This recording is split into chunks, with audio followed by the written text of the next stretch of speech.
today I'm at the property called the Old Smithy. It's in Coads Green, which is about 5 miles south of Launceston town. And it's a lovely property. It's obviously a converted old smithy. Basically you have 2 bedrooms on the ground floor along with a huge great big living room and fitted kitchen with a range cooker, and there's a shower room down here as well.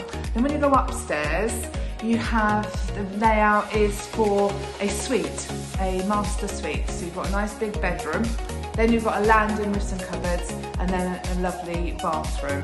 So it's very nicely laid out and quite versatile, because the downstairs room that I'm here today in could be your dining room, and it leads out onto your easy to maintain patio area, which again is out of the wind and very, very practical.